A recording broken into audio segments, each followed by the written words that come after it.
Hi viewers, welcome to Telugu రాజ్యం. మనతో పాటు ఉన్నారు సీనియర్ అడ్వకేట్ పేపగాల రామకృష్ణ గారు. సార్ నమస్కారం. నమస్కారం సార్, ఇటీవల విజయవాడలో జరిగినటువంటి ఒక పుస్తకావిష్కరణ వేడుకలో చంద్రబాబు నాయుడు గారు మన తొలి ప్రధాని జవహర్లాల్ నెహ్రూ గురించి కొన్ని వ్యాఖ్యలు చేశారు. ఆయన ఒక ఫ్యూడలిస్ట్ అని, ఆయన గురించి మాట్లాడుతూ సోషలిస్ట్ భావాల వల్ల కొంత మన భారతదేశం అభివృద్ధి చెందలేదనేది ఆయన వాదన. ఏంటి సార్, ఫ్యూడలిస్ట్కి సోషలిస్ట్ భావాలకి ఏంటి సార్ అసలు పొంతన ఏమన్నా ఉందంటారా? ఎలా చూడొచ్చు అంటారు?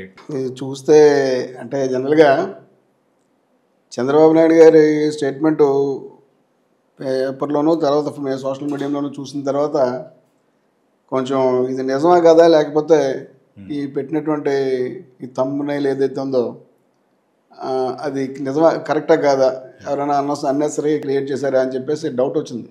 డౌట్ వచ్చి ముందు మళ్ళీ కన్ఫర్మ్ చేసుకునే వరకు దాని మీద స్పందించేటటువంటి దానికి పూనుకోలేదు.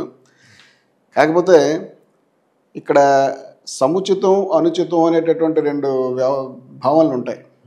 ఏదైనా ఒక విషయం పట్ల మీరు మాట్లాడాల్సినటువంటి పరిస్థితి ఏర్పడితే మాట్లాడాలి, దానికి తగినటువంటి సమాచారాన్ని మాత్రమే చెప్పాలి. అనుచితమైనటువంటి వ్యాఖ్యలు ఎవరూ చేయకూడదు దేని పట్ల కూడా. అలా చేస్తే ఇంకా అర్థమైనటువంటి మాటలు మాట్లాడేవాళ్ళుగా తేలిపోతారు.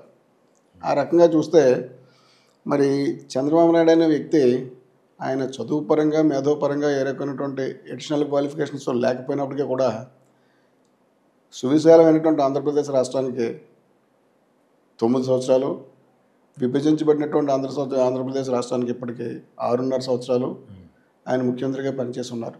దాదాపుగా ఇంకా రికార్డు బహుశా ఇంకా భవిష్యత్తులో కూడా మరి ఎవరికి కూడా మన ఆంధ్రలో సాధ్యం కాకపోవచ్చు, అంత అవకాశం రాదు. కానీ అవకాశం రావటం వేరు, దానికి అనుగుణంగా ఆయన మసలుకోవటం వేరు. ఆయన దగ్గర ఆ రకమైనటువంటి స్థితప్రజ్ఞత ఉన్నట్టు అసలు ఎక్కడ కనిపించట్లేదు.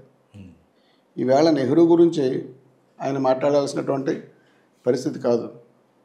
అలాగే పోయినసారి ఒకసారి ఎమర్జెన్సీ గురించి కూడా మాట్లాడారు.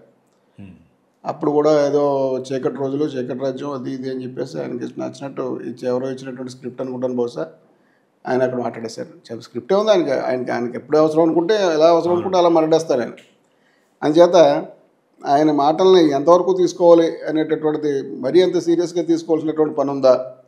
ఆయన నిజంగా అధ్యయనం చేసి నిజానిజాలని అవలోకించి తప్పొప్పుల్ని సమీక్షించి మాట్లాడారా, లేకపోతే ఆ టైంకి ఎప్పటికి ఏది ప్రస్తుతమో అప్పటికి అలా అనే పద్ధతిలో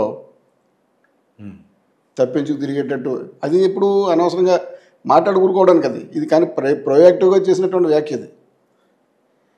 ఆ సందర్భానుసారంగా అవకాశవాదంతో మాట్లాడేశారు అనేటటువంటి చూసుకుంటే ఆయన కేవలం అవకాశవాదంతో నోటికి ఏది వస్తే అది మాట్లాడాడంటే మిగతా తేలిక మాట ముఖ్యమంత్రి పట్ల వాడటం మనకు సమంజసం కాదు. మన పౌరులం కాబట్టి, మామూలు సాధారణ పౌరులం కాబట్టి ఆయన మాట్లాడినటువంటి మాట అత్యంత గర్హనీయం, అసందర్భం, అవాంఛితం. It is totally unwarranted, it is totally unreasonable, it is totally avoidable. నిజంగా ఎవరైనా ప్రేరేపించినప్పటికీ కూడా ఒక ముఖ్యమంత్రి స్థానంలో ఉన్నటువంటి మనిషి అలా మాట్లాడడానికి తగడం. ఇంచేదంటే వాళ్ళంతా జాతి నిర్మాతలు, జాతీయ నేతలు, జాతీయ నేత అని చెప్పేసి అన్నవాడు. పైగా జవహర్లాల్ నెహ్రూ దగ్గరికి వచ్చేసరికి అంతర్జాతీయ నేత. అలీనోద్యమాన్ని ప్రతిపాదించి కేవలం ఒక మన దేశానికి స్వాతంత్రం తేవడంలో గాంధీ తర్వాత ప్లేస్ ఆయనకే వచ్చింది. ఇది ఒప్పుకొని పటేలు, నెహ్రూ, పటేలు వాళ్ళిద్దరికి బాగానే ఉన్నారు, ఇద్దరు కలిసి చేశారు. ఏం చేసినా వాళ్ళని ఒకరికొకరు పోటీలు పెట్టి ఇది చెప్పడం అనేటటువంటిది ఇప్పుడు కొత్తగా వచ్చిన వాళ్ళు చేస్తున్నారు తప్ప వాళ్ళిద్దరూ బాగానే ఉన్నారు కాబట్టి అక్కడ మనం పట్టించుకోవాల్సిన పని లేదు. ఇప్పుడు అంటే నెహ్రూని పెంచి పటేల్ని తగ్గించాల్సినటువంటి పని కానీ పటేల్ని పెంచి నెహ్రూని తగ్గించాల్సినటువంటి పని కాదు. ఇద్దరు in their own right both of them are stalwarts. ఇద్దరు కూడా లెజెండ్స్. దాన్ని ఏమంటాం, ఒక రకమైనటువంటి ఒద్దడులు అని చెప్పేసి అనాలి. మూల స్తంభాలు లాంటి వాడు. అలాంటి వాళ్ళని పోలికి పెట్టి అనవసరంగా మన అజ్ఞానాన్ని వాళ్ళ మీద ప్రదర్శించాల్సిన పని కాదు. నెహ్రూ దగ్గరికి వచ్చేసరికి ఆయన స్వాతంత్రోద్యమంలో ఆయన బేసిక్గా మోతీలాల్ నెహ్రూ కొడుకు. అవునండి. మోతీలాల్ నెహ్రూ అనే అతను హైకోర్టు ఆ రోజుల్లోనే అడ్వకేటు. ఉమ్. మోతీలాల్ నెహ్రూ సంపాదించినటువంటి సంపాదన ఆ రోజుల్లో ఇప్పుడున్నటువంటి రూపాయల్లో చెప్పినట్టయితే కనుక కొన్ని వేల కోట్ల రూపాయల సంపాదన ఉందండి. అవునండి. ఆయన తీన్మూర్తి భవన్ ప్రత్యేకించి మన కాంగ్రెస్ కార్యకలాపాలకు ఇచ్చేసినటువంటి నేపథ్యం వాళ్ళది. ఉమ్. ఆ రోజుల్లో వేల లేకపోతే లక్షలాది రూపాయలు స్వాతంత్రోద్యమానికి ఖర్చు పెట్టినటువంటి మనిషి. ఉమ్. అంటే నెహ్రూని ప్రోత్సహించడం కోసం ఖర్చు పెట్టాడని చెప్పేసి ఒక మాట అనుకుంటారు, కానీ అది తప్పు. ఎందుకంటే ఆయన చేసింది జాతీయ భవనంతోనే చేశాడు. ఇక్కడ మనకి టంగుటూరి ప్రకాశం పంతులు మిగిలినటువంటి భోగరాజు పట్టాభిరామయ్య ఇళ్ళు ఎలా చేశారో ఉమ్. అంతకంటే ఎక్కువ స్థాయిలో అక్కడ జాతీయ నార్త్ ఇండియా స్థాయిలో. జాతీయ స్థాయిలో ఉమ్. వాళ్ళు చేశారు. ఓకే. స్వాతంత్రం నెక్స్ట్ ఇయర్కి వచ్చేస్తుంది, ఈ లోపల ఎవరంత పరుగు పెడితే వాళ్ళదే విన్నింగ్ కప్పు అనేటటువంటి భావన ఏం లేదు. ఎప్పుడు వస్తుందో తెలియదు. 1920 నాటికి నెహ్రూ స్వాతంత్ర్యోద్యమంలోకి వచ్చాడు. ఆయన ఉమ్. అంచెలంచెలుగా ఎదుగుతూ 1930 తర్వాత ఆయన కాంగ్రెస్ జాతీయ అధ్యక్షుడు అయ్యాడు. ఆ తర్వాత 1942లో క్విట్ ఇండియా ఉద్యమం జరిగేటప్పుడు ఆయన యాక్చువల్గా జైల్లో ఉన్నాడు. ఓవరాల్గా 3279 రోజులు, ఉమ్. దాదాపుగా 9 సంవత్సరాలు సంవత్సరాలు. ఉమ్. కటిక జైల్లో ఉన్నాడు ఆయన. రాజకీయ జైలే కావచ్చు, ఉమ్. రాజకీయ ఖైదీ కింద. రాజకీయ ఖైదీగా ఉమ్. ఉద్యమం భారత స్వాతంత్ర్యోద్యమంలో పెట్టినటువంటి కేసుల నిమిత్తం, బ్రిటిష్ ప్రభుత్వం పెట్టినటువంటి కేసుల నిమిత్తం 3279 రోజులు. ఆయన 3279 కానీ 3259 కానీ రెండింటినీ ఏదో ఒక ఫిగర్ కరెక్ట్, 20 రోజుల తేడా మీకు చెప్పింది. మంచిగా 10 ఏళ్ళు అండి.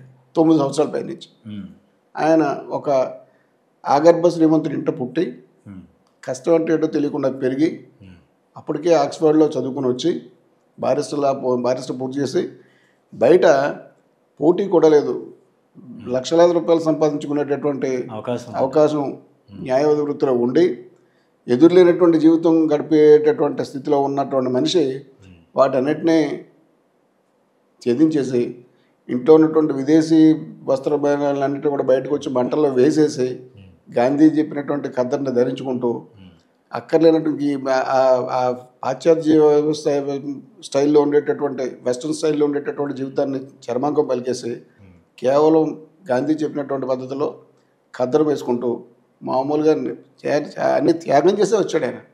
ఈవేళ ఆయన వారసులు మళ్ళీ కొంతమంది ప్రధానులు అవడంతో ఈవేళ కాంగ్రెస్ పార్టీ మీద ఉన్నటువంటి ద్వేషంతో కొంతమంది ఇలాగ ఆయన్ని తిడతారు తప్ప దీన్ని డిటాచ్ చేసి చూసినట్టయితే ఆయన అసలు ఎప్పుడూ ఆ పటాల్లోనే చూడాల్సి వచ్చినటువంటి పరిస్థితి. అంచేత నెహ్రూ యొక్క బోనఫైడేషన్ శంకించడం కానీ, నెహ్రూ యొక్క స్వాతంత్ర్య సమరాన్ని శంకించడం కానీ, నెహ్రూ యొక్క జీవిత శైలిని శంకించడం కానీ ఎవరైనా చేస్తే అది జాతి ద్రోహం కింద లెక్క. ముఖ్యమంత్రి స్థాయిలో ఉన్నటువంటి మనిషి కనీస అధ్యయనం చెయ్యాలి. మనకు తెలియకుండా ఇది మామూలుగా ఆయన నేపథ్యం అందరికీ తెలిసింది. ఆయన గురించి మళ్ళీ నేను ఇప్పుడు కొత్తగా విమర్శాత్మకంగా మాట్లాడితే నేను తగ్గించుకోవాలి తప్ప ఆయన చీఫ్ మినిస్టర్, ఆయన మనం తగ్గించకూడదు. కానీ ఆయన మాట్లాడినటువంటి మాటలు చూసినట్టయితే కనుక ఏ రకంగానూ కూడా సమర్థనీయం కావు. రెండో విషయానికి వస్తే ఓ పక్కన ఫ్యూడలిస్ట్ అని చెప్పేసి అన్నాడు. ఫ్యూడల్ అంటే ఏంటి? భూస్వామి, ఎదుటి మనిషిని బానిసగా చూసేటటువంటి మనిషి.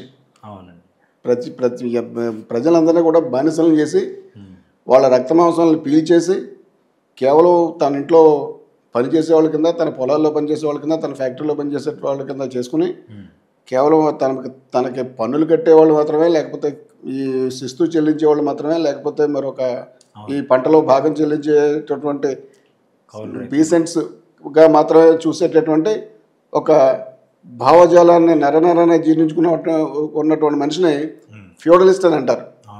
ఫ్యూడల్ అంటే అది. సోషలిస్ట్ అంటే ఏంటి?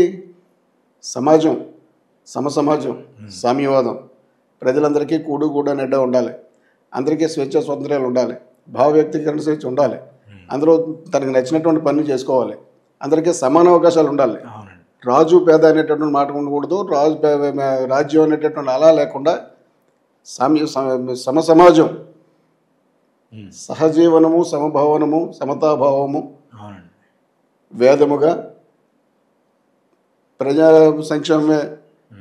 ప్రజాక్షేమమే సిద్ధాంత ధ్యేయంగా ఉండేటటువంటి మాటలు మీకు ఎన్టీ రామారావు చేసినటువంటి మాటలు ఉంటాయి. బడిపత్తుల సినిమాలో వీళ్ళ మామగారు యాక్ట్ చేసినటువంటి పాట అది, దాశరథి కృష్ణమాచారి గారు రాశారు. అలాంటి పాటలు ఎప్పుడైనా విన్నప్పుడు అందులో ఉన్నటువంటి సాహిత్యాన్ని కొంచెం తొంగు చూసినప్పుడు దాశరథి ఎవరో, నారాయణ రెడ్డి ఎవరో, శ్రీశ్రీ ఎవరో కొంచెం ఆసక్తిగా గమనించినట్టయితే తెలుస్తే తప్ప ఎంతసేపు ఏదైతే నేను నేను నేను నేను నేను అనుకోవటంలో ఆయనకి ఏమీ కాకుండా అనవసరమైన ఈ వ్యాఖ్యల వల్ల ఆ స్థానాన్ని దిగజార్చాడు ఆయన. సార్, రెండు పదాలకి కూడా చాలా ఫక్తు డిఫరెన్స్ ఉంది. సంబంధం లేని పరస్పర విరుద్ధం. ఫ్యూడలిస్ట్ అనేవాడు సోషలిస్ట్ అవడం, అవును, సోషలిస్ట్ అనేవాడు ఫ్యూడలిస్ట్ అవడానికి ఛాన్సే లేదు. అవునండి. కానీ ఈ రెండు పదాలని ఆయన ఎలాగ మెర్జ్ చేయాలనుకున్నారు జవహర్లాల్ నెహ్రూ గారి విషయంలో? ఎందుకంటే ఆయనకి తనను తను అధికంగా ఊహించుకోవడం తప్ప ఆయనకి బేసిక్గా అధ్యయనం తక్కువ అండి. ఏది విషయాన్ని ఆయన లోతుగా అధ్యయనం చేసేటటువంటి మనస్తత్వం లేదు ఆయనకి. అలాంటి అవసరం కూడా అదృష్టవశాత్తు ఆయనకి రాలేదు, అవసరం కూడా రాలేదు. ఆయన వచ్చేటప్పటికే 1978లో ఆ యూనివర్సిటీ నుంచి డైరెక్ట్గా శాసనసభకు వచ్చాడు. ఆయన శాసనసభ నుంచి అంజయ్ గారి మంత్రివర్గంలోకి వచ్చాడు. మంత్రివర్గం నుంచి ఎన్టీ రామారావు గారి ఇంట్లోకి వెళ్ళిపోయాడు. ఎన్టీ రామారావు ఇంట్లోకి వెళ్ళిపోయిన తర్వాత ఎన్టీ రామారావుని ఆ ఇల్లు ఎక్కడికి చేస్తాడు ఆయన. ఇది ఆయన యొక్క జీవన విధానం, ఒక జీవిత ప్రయాణం. ఆ తర్వాత ఉన్న చోట ఉండకుండా కొన్నాళ్ళ పాటు మీకు చూడండి యునైటెడ్ ఫ్రంట్ అని చెప్పేసి పెట్టాడు. అవునండి. అంటే ఏబి బర్ధను, సుర్జిత్ వీళ్ళంతా ఎవరు ఉండేవారు. వాళ్ళకి మరి మంచి చెడ్డ తెలుసో తెలియదు, నాకు తెలియదు. వాళ్ళ గురించి పెద్ద పెద్ద వాళ్ళ గురించి మనం వ్యాఖ్యానించకూడదు. ఈయన ఏం చెప్తే సై అంటే సై, తానంటే తందాన అని చెప్పేసి పలికారు. అయిపోయిన తర్వాత 98లో బీజేపీకి మెజారిటీ వచ్చింది. ఇమీడియట్గా ఈయన వచ్చేసి ఏబి బర్ధను, తర్వాత డి రాజా, హరికిషన్ సింగ్, సుర్జిత్ వీళ్ళంతా కూడా ఒక గెస్ట్ హౌస్లో కూర్చుని ఉంటే బాబు వస్తాడని చెప్పి బాబు అటు వెళ్లకుండా కారు ఇటు తిప్పేసి నన్ను సరిగ్గా పలకరించలేదు, నన్ను చేతని చెప్పేసి వంకబెట్టి ఇటు వచ్చేసరి బాలయ్య గారిని స్పీకర్ని చేసుకున్నారు. అది చాణక్యం అన్నారు. మళ్ళీ తర్వాత 99లో బీజేపీతో ఊరేగాడు ఆయన. బీజేపీతో ఊరేగిన తర్వాత 2004లో మళ్ళీ బీజేపీతోటే జతకట్టు వచ్చాడు. ఎలక్షన్లో బలతపడిన తర్వాత బీజేపీ మద్దతు పార్టీ అన్నాడు. మళ్ళీ 2009లో ఫ్రీగా ఎక్సెప్ట్ బీజేపీ ఇతరులతో వచ్చాడు. మళ్ళీ ఓటమి ఎదురైంది. మళ్ళీ 2014 దాకా మరి బీజేపీతో దూరంగా ఉండి తర్వాత 2014లో మటు మళ్ళీ మోడీ గారిని క్యాష్ చేసుకుందాం అని చెప్పేసి కలిసిపోయాడు. అంచేత ఎప్పుడు ఏది అవకాశం దొరికితే అది ఎక్కేయడం తప్ప ఇది మందా కాదా, మన వాదానికి ఇది సరిపోద్దా లేదా అనేటటువంటి మాట ఇంకేలేదు. ఆయన అవకాశాన్ని గబుక్కుని పుచ్చేసుకోవడం తప్ప ఇంకా అంతకంటే మంచి చెట్లు ఆలోచించడం. ఫ్యూడల్ అనే పదానికి ఆయనకి నిజంగానే అర్థం తెలియదంటారా? తెలియదని నాకు ఖచ్చితంగా మనకి నేను అంటాం కాదండి, ఆయన అన్న వ్యాఖ్యల్లోనే ఉంది అది. మనం ఎవరు అనడానికి, ఆయన సర్టిఫై చేయడానికి, ఆయన్ని క్రిటిసైజ్ చేయడానికి మనం లేవు. మన డ్యూటీ కూడా అది కాదు, అవసరం కూడా లేదు. నెహ్రూ ఫ్యూడలిస్టు కాబట్టి సోషలిస్ట్ విధానాన్ని అవలంబించడం దేశాన్ని నాశనం చేయడం అనేది ఆయన చెప్పిన మాట. ఫ్యూడల్ సోషలిస్ట్ విధానాన్ని అవలంబిస్తాడండి ఫస్ట్ థింగ్. పైగా నెహ్రూ అంతటి హిమాలయ పర్వతం అంత సమున్నతమైనటువంటి మనిషిని విమర్శించడానికి ఇక్కడ మామూలు చోటామోటాలు. ఇప్పుడు చంద్రబాబు నాయుడు మనం విమర్శించుకోవచ్చు. చంద్రబాబు నాయుడుకి మనకి ఉన్నటువంటి గ్యాప్ కంటే 100 రెట్లు ఎక్కువ ఉంటాడు నెహ్రూకి చంద్రబాబు నాయుడుకి. ఎలా మాట్లాడతాడు? నేను వచ్చి ఘంటసాల గారికి పాట రాదని చెప్పి నేను అనొచ్చా? అనొచ్చా? మంగళపల్లి బాలకృష్ణకి తక్కువ చేసి నేను మాట్లాడొచ్చా? ఎస్పీ బాలసుబ్రహ్మణ్యాన్ని కింద పెట్టిన మాట్లాడొచ్చా? అలా ఎలా మాట్లాడతాం? ఆ మాట్లాడేమని చెప్పేసి అంటే ఇక్కడ ఏదో తాత్కాలికమైనటువంటి ప్రయోజనం ఏదో ఉంది, ఇంకా ప్రయోజనాన్ని క్యాష్ చేసుకోవాలి కాబట్టి వెంటనే అక్కడ ఉచ్చినిచ్చాలు మనం మర్చిపోయాం. నువ్వు దానివల్ల నువ్వు నవ్వుల పాలయ్యావు, నువ్వు ఉన్నటువంటి సీట్ని దిగజార్చి నవ్వుల పాలు చేసింది. దానికి బాధ కలుగుతుంది. నెహ్రూ నువ్వేదో అనేసావు, ఇంకా బాధ లేదు. ఎంచేతంటే నెహ్రూ నీకంటే నీలాంటి వాళ్ళు అనేదానికంటే చాలా చాలా చాలా చాలా పైన ఉండిపోయినటువంటి మనిషి. స్వాతంత్ర సంగ్రామంలో ఈ 9 ఏళ్ళు ఆయన ఉన్నాడు. తర్వాత సైంటిఫిక్ టెంపర్మెంట్ అంటే శాస్త్రీయ దృక్పథాన్ని ప్రజలకి నేర్పింది, అబ్బించింది అతను. అనేక వందలాది ఇన్స్టిట్యూషన్స్ ఆయన స్థాపించాడు. ఎయిమ్స్ స్థాపించడం కానీ, తర్వాత ఐఐఎంలు కానీ, లేకపోతే ఈ ఐఐటీలు కానీ, లేకపోతే నీటిపారుదల ప్రాజెక్టు కానీ, ప్రభుత్వ పరిశ్రమలు కానీ, ప్రభుత్వ రంగంలో పరిశ్రమలు కానీ, ఇవన్నీ నెహ్రూ సాధించి పెట్టినటువంటి దేశానికి. అంటే ఆ వేళ టోటల్గా 12% అక్షరాస్యత ఉంది 1947 నాటికి. కేవలం మనిషి యొక్క జీవన లైఫ్ ఎక్స్పెక్టెన్సీ సగటు జీవితకాలం 32 సంవత్సరాలు ఉండింది. కేవలం మొత్తం దేశం మొత్తం మీద చూస్తే ఒక 1200 టెలిఫోన్ కనెక్షన్స్ ఉన్నాయి స్వతంత్రం వచ్చేనాటికి. దేశం మొత్తం మీద ఒక 5%, 2-3% గ్రామాలకు మించి కరెంటు సదుపాయం లేదు. తర్వాత రవాణా సౌకర్యాలు లేవు, పోర్టులు లేవు, తర్వాత ఎయిర్పోర్టులు లేవు, తర్వాత రైల్వే స్టేషన్స్ లేవు. ఇలాంటి పరిస్థితుల్లో ఇక్కడ ఉన్నటువంటి దేవరాజు మహారాజు చెప్పినటువంటి మాట ప్రకారం చూసినట్టయితే ఒక ఇంటిని అవతల వాళ్ళు అంత ముందున్నటువంటి మనిషి ఖాళీ చేసి వెళ్ళిపోతే ఇంకా మిగిలిపోయినటువంటి చెత్త చెదారం పెట్టుకుని దాన్ని క్లీన్ చేసుకుని వెళ్ళి కొత్త వస్తువులు మన వస్తువులను పెట్టుకోవడానికి ఎంత టైం పడుతుందో అలా దేశం మొత్తం ఆ రోజున అతి తక్కువ ఆదాయం, అతి తక్కువ వనరులు, ఎవరి మీద ప్రజల మీద భారం వేయడానికి లేదు. భారం వేస్తే వీళ్ళు నడు విరిగిపోద్ది, సగం మందికి తిండి లేదు. అలాంటి పరిస్థితి నుంచి మీకు ఇస్రోని, ఇండియన్ స్పేస్ రీసెర్చ్ ఆర్గనైజేషన్, తర్వాత Bhabha atomic energy commission, Bhabha atomic research centre BARC, Bharat heavy electricals limited, Bharat electricals limited, ఇలా అనేక ప్రభుత్వ రంగ సంస్థలు, ఇక్రిసెట్, అనేక ప్రభుత్వ రంగ సంస్థలను నిర్మించడం, ఇంకా మిగిలినటువంటి బాక్రా రంగాలు, తర్వాత హీరాకుడు లాంటి మహా ప్రాజెక్టులని ఆయన చేపట్టడం, పంచవర్ష ప్రణాళికలు చేపట్టడం, ప్రతి రూపాయిని భావితరాలకి ఎలా పెట్టుబడి పెట్టాలో అలా పెట్టుబడి పెట్టే ఎల్ఐసి దాదాపు 35 లక్షల కోట్ల విలువ కలిగినటువంటి కంపెనీ అటండి ఇప్పుడు. అలాంటి ఎల్ఐసి ఇన్ని రకాలుగా ఆయన చేసుకొచ్చి సామాన్యుడికి యూనివర్సిటీలు, స్కూళ్ళు, విద్య, వైద్యం, ప్రతి ఏర్పాటు ఆయన పొదిగి గుదిగుచ్చి ఏర్పాటు చేసి దేశానికి నవభారత నిర్మాత, బిల్డర్ ఆఫ్ మోడర్న్ ఇండియా అంటారు అతన్ని. అతని దార్శనికత కానీ అతని గొప్పతనం కానీ మామూలుగా కాశ్మీర్లో తప్పు చేసాడు, ఇంకోటి ఏదో చైనాలో యుద్ధం ఓడిపోయి చెత్త మాటలన్నీ మాట్లాడడం జరిగేటప్పుడు మీకు మనం అనేక పనులు చేస్తుంటాం. పనులు చేసినప్పుడు కొన్నింట్లో నష్టం వస్తే వచ్చి ఉండొచ్చు, కానీ చేసేటటువంటి ఉద్దేశం మంచిదే కదా. చెడు కలగాలని లేకపోతే చెడు ఫలితం రావాలని నష్టపోవాలని చెప్పేసి మనం ఎందులో ఇన్వెస్ట్ చేస్తావా? చెయ్యం. 100 పనులు చేసినప్పుడు 1-2 పనుల్లో వికటించుగాక. అంత మాత్రం చేత మిగతా 99 పనుల్ని నువ్వు ఫలితాన్ని అనుభవిస్తూ నువ్వు దాన్ని బదనాం చేయటం లేకపోతే వెక్కిరించడం ఇది బాధ్యతమైనటువంటి మనిషి చేసే పని కాదు. తర్వాత ఏమైందంటే ఆయన తర్వాత 2 ఏళ్ళకి, ఆయన చనిపోయిన తర్వాత 2 ఏళ్ళకి ఇందిరాగాంధీ గారు ప్రైమ్ మినిస్టర్ అవటం, ఆవిడ ఎమర్జెన్సీ పెట్టడం. ఈ ఎమర్జెన్సీ దగ్గర నుంచి కాంగ్రెస్ మీద జనానికి వ్యతిరేకత, దానికంటే ముందు కాంగ్రెస్ మీద వ్యతిరేకత ఎందుకు వచ్చిందని చెప్పంటే కాంగ్రెస్ మీద కాంగ్రెస్ ఏది చెప్పొద్దు అంటే, కాంగ్రెస్ అంటే నథింగ్ బట్ నెహ్రూ ఫ్యామిలీ, మిగిలిన వాళ్ళంతా కూడా అంతా BJP. Congress minus Nehru family BJP, nothing but BJP. అంచేత వాళ్ళు ఏంటంటే చెప్పిన దానికి నిలబడిపోతారు. చెప్పిన దానికి నిలబడిపోవడంలో వచ్చినటువంటి ఆ నిజాయితీని మామూలు వాళ్ళు పూటకొక వేషం వేసేటటువంటి అవకాశవాదులు జీర్ణించుకోలేరు. వాళ్ళు కూడా మనలాగే అవకాశవాదంగా ఉండాలి కదా అని చెప్పేసి అనుకునేటటువంటి వాళ్ళని భరించలేరు. అది తేడా వచ్చింది.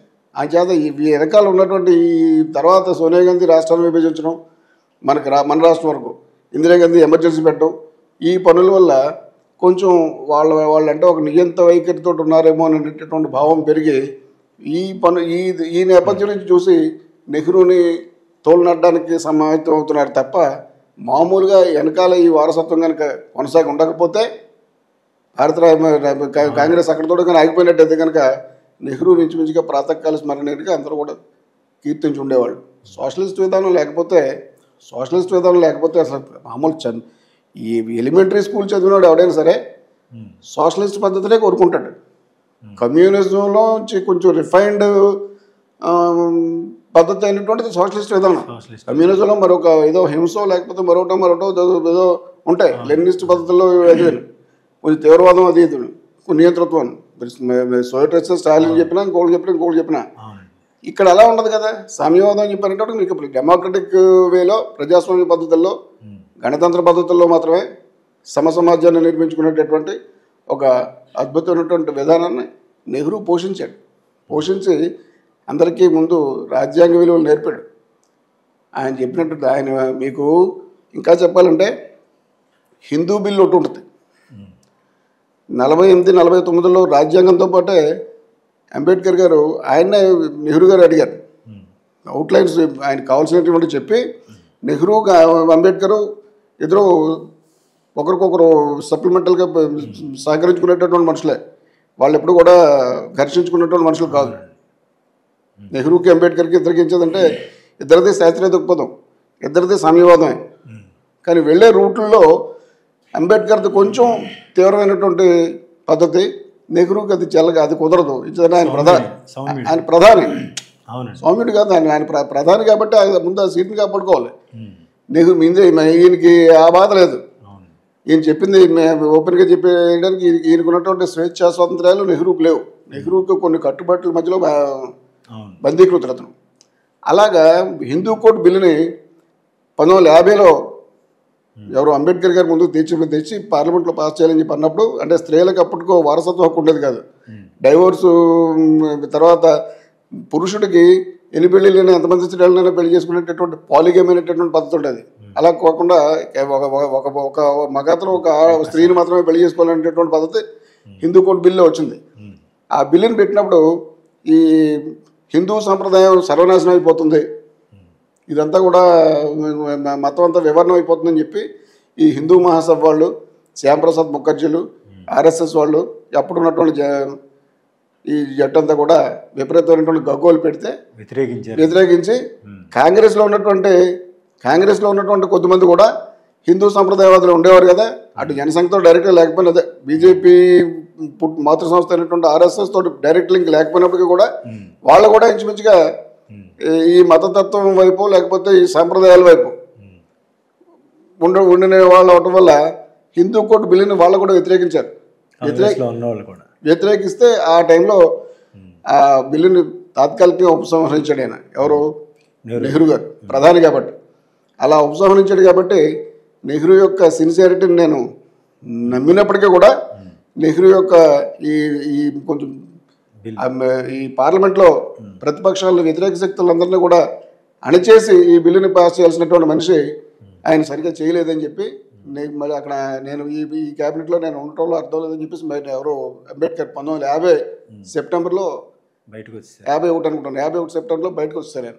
బయటకు వచ్చేసిన తర్వాత మళ్ళీ 2-3 సంవత్సరాలు ఆగి 1955లో Hindu succession act, Hindu minority and guardianship act, Hindu adoptions and maintenance act, అలా మొత్తం 4 యాక్టులు ఆమోదం పొందినాయి అయినాయి కదా. అప్పటి నుంచే వారసత్వ స్త్రీలకు సమానంగా హక్కు వచ్చింది. అప్పటి నుంచే ఈ పాలిగేమ్ అనేటటువంటి దురాచారం పోయింది. అప్పటి నుంచే అనేక మీరు చెప్తున్నది ఇవన్నీ నెహ్రూ టైంలో జరిగినాయి. ఇవన్నీ 1950లో మొదటిసారిగా ఈ బిల్లు ప్రవేశపెట్టాలనుకున్నప్పుడు వ్యతిరేకించింది ఇప్పుడున్న ఆర్ఎస్ఎస్ వాళ్ళు. సేమ్ శక్తులే ఇప్పుడైనా వెళ్ళే. అప్పుడు ఇంకో 200 సంవత్సరాల తర్వాత వాళ్ళే వస్తారు. మీకు రెండో వాళ్ళు ఎవరు రారు. నెహ్రూది శాస్త్రీయ దృక్పథం, వీళ్ళది మూల పాత మనువాదం వీళ్ళది. ఈ రెండింటికి పొందడం కుదరదు. నెహ్రూతో పాటు సమానంగా నెహ్రూ కంటే ఒక స్టెప్ కొంచెం తీవ్రవాదంతో ఉండేటటువంటి వాడు అంబేద్కర్, పైగా రాయగలిగినవాడు కూడా. వాళ్ళిద్దరూ ఒక పడవలో ఉండేవాడు. నెహ్రూ తన చెప్పినటువంటి టైం లోపల ఈ మామూలు ఎవరో చిన్నటువంటి వాళ్ళు మన భాషలో చెప్పాలంటే పిల్లి బిత్రిగాళ్ళు అని చెప్పి అంటాం కదా, ఆ పదం కూడా ఆయన ఇంగ్లీష్లో వాడాడు. ఆయన ఎవరు? నెహ్రూ అంబేద్కర్ వాడాడు ఆ పదం వాడినప్పుడు. ఇలాంటి వాళ్ళందరినీ కూడా నువ్వు వాళ్ళ థర్డ్ చెప్పులకి నువ్వు బెదిరిపోయి బిల్లును ఉపసంహరించావు, నేను నీ దగ్గర పని చేయని చెప్పేసి బయటకు వెళ్ళిపోయాడు. నేను సమయం వచ్చినప్పుడు చేస్తాను అయ్యే బాబు, నువ్వు కంగారు పడొద్దని చెప్పి ఆయన అన్నాడు. ఆయనే తిరిగి లెటర్ రాశాడు, నువ్వు చెప్పిందే నేను చేస్తాను, ఒక్కసారి ఓపిక పట్టు, ఇది టైం కాదు, టైం చూసి చేద్దామని చెప్పేసి అన్నారు. తర్వాత 4 ఏళ్ళకి 51లో ఈయన రిజైన్ చేస్తే 1955లో హిందూ సక్సెషన్ యాక్ట్ వచ్చింది. ఆ తర్వాత హిందూ మ్యారేజ్ యాక్ట్ వచ్చింది. ఆ తర్వాత Hindu minority and guardianship act వచ్చింది. ఆ తర్వాత Hindu adoptions and maintenance act వచ్చింది. ఈ 55, 56లో ఈ 4 యాక్ట్లు వచ్చేసినాయి. హిందూ కోడ్ బిల్లు, అంబేద్కర్ ఉద్దేశించినటువంటి బిల్లు ఇంచుమించుగా వచ్చేసింది. అది ఎవరు చేసింది? అది నెహ్రూ చేసింది.